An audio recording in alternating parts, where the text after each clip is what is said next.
P Sarin പാലക്കാട്ടെ ഇടതുമുന്നണി സ്ഥാനാർത്ഥിയായിരുന്ന P Sarin ഈ സമ്മേളനത്തിൽ പങ്കെടുക്കുന്നുണ്ട്. CPM-ന്റെ സംസ്ഥാന സമ്മേളന വേദിയിലാണ്. വ്യത്യസ്തമായ അനുഭവമായിരിക്കും. എങ്ങനെ തോന്നുന്നു? ഒരു പാർട്ടി അതിന്റെ താഴെത്തട്ട് മുതൽ ബ്രാഞ്ച് മുതൽ ഏറ്റവും മേൽ കമ്മിറ്റി ആയിട്ടുള്ള അഖിലേന്ത്യാ കമ്മിറ്റിയിലേക്ക് വരെ എത്തുന്നതിന്റെ ഇടയിൽ അതാത് സംസ്ഥാനങ്ങളിൽ ചേരുന്ന ജനങ്ങളെ കേൾക്കുക എന്ന് പറയുന്ന ജനാധിപത്യത്തിലെ ദൌത്യമാണ് നിർവഹിച്ചുകൊണ്ടിരിക്കുന്നത്. പ്രതിനിധികളായി എത്തുന്നവരുടെ അഭിപ്രായങ്ങളെ കേട്ട് ഒരു നയരൂപീകരണത്തിലേക്ക് കടക്കുക എന്നുള്ള ഒരു പാർട്ടിയുടെ ഉത്തരവാദിത്തം അടുത്ത 3 വർഷത്തേക്ക് എങ്ങനെയായിരിക്കണം എന്നുള്ളത്. അതിൽ നിർണായകമായ ഒരു പഞ്ചായത്ത് തെരഞ്ഞെടുപ്പ് വരുന്നു. തൊട്ടടുത്ത വർഷം, അതായത് അടുത്ത വർഷം നിയമസഭാ തെരഞ്ഞെടുപ്പ് വരുന്നു. 2029 ലോക്സഭാ തെരഞ്ഞെടുപ്പിലേക്ക് തൊട്ട് മുന്നെയാണ് ഇനി അവസാനത്തെ പാർട്ടി കോൺഗ്രസ് വരിക. അപ്പൊ അതിനടക്കമുള്ള നയരൂപീകരണത്തിന് കേരളത്തെ ഒരുക്കുക എന്നുള്ളത് തന്നെയാണ് CPM-ന്റെ ഉത്തരവാദിത്വം എന്ന് മനസ്സിലാക്കുന്നു.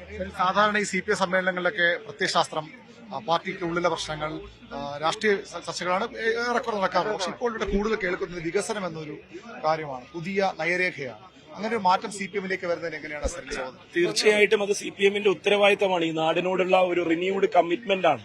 നോക്കൂ, 4 കോടി മനുഷ്യരുള്ള ഈ നാടിന് കഴിഞ്ഞ 7 പതിറ്റാണ്ടുകളായി വന്നിരിക്കുന്ന മാറ്റങ്ങളെയും ഇനി അങ്ങോട്ട് നമ്മളൊരു പ്രായോഗികമായി പറയുകയാണെങ്കിൽ ഒരു 3 പതിറ്റാണ്ട്, അങ്ങനെ അതിന്റെ ഒരു 100 വർഷത്തെ ഒരു ടൈം ലൈനെ നമ്മൾ അടയാളപ്പെടുത്തുമ്പോൾ അടുത്ത 30 വർഷത്തേക്ക് അതിനെ നോക്കിക്കാണാൻ ഒരു പ്രസ്ഥാനത്തിന് കഴിയുക എന്നുള്ളത് അതിന്റെ ഉത്തരവാദിത്തമാണ്.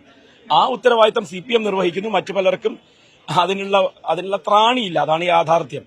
അപ്പൊ CPM-ന് അതിനുള്ള ത്രാണി ഉള്ളത് കൊണ്ട് തന്നെ CPM അത് കൃത്യമായി ഒരു രേഖയായി അവതരിപ്പിക്കാനും അത് ചർച്ച ചെയ്യാനും ഈ സമ്മേളനത്തിൽ കഴിഞ്ഞ തവണ CM-ന്റെ ഒരു പ്രസംഗമായിട്ടായിരുന്നു എങ്കിൽ ഇത്തവണ അത് ചർച്ചയ്ക്ക് വെക്കുകയാണെന്നാണ് ഞാൻ മനസ്സിലാക്കുന്നത്. ചർച്ചയുണ്ടായിരുന്നു. ഓക്കെ, അപ്പോ അത് തുടരുകയാണ്, ആ പ്രക്രിയ തുടരുകയാണ്. അങ്ങനെയാണെങ്കിൽ എനിക്ക് തോന്നുന്നു ജനങ്ങൾ കൂടുതലായി അതിനെ സ്വീകരിക്കുകയാണ്. എന്താണ് CPM-ന് പറയാനുള്ളത്, CPM-ന്റെ മന്ത്രിസഭ എന്താണ് ചെയ്തുകൊണ്ടിരിക്കുന്നത് എന്നുള്ള ജനങ്ങളുടെ വിലയിരുത്തലിന് കൂടുതൽ കമ്മിറ്റഡ് ആയിട്ട് നമ്മൾ ജനങ്ങൾക്ക് തിരികെ നൽകാനുള്ളത് നമ്മളും പറയുകയാണ്. സരിൻ, കോൺഗ്രസ് CPM-ലേക്ക് കൂടുതൽ അടുക്കുകയാണ്, കൂടുതൽ CPM-കാരെ മാറിക്കൊണ്ടിരിക്കുന്നത്. എങ്ങനെയുണ്ട് ഈ സംഘടനാ സംവിധാനത്തിലും ഈ സമ്മേളനങ്ങളിലും ഒക്കെ രണ്ട് പാർട്ടികളും തമ്മിലുള്ള വ്യത്യാസം? കോൺഗ്രസുമായിട്ടാണ് ചോദിക്കുന്നത്.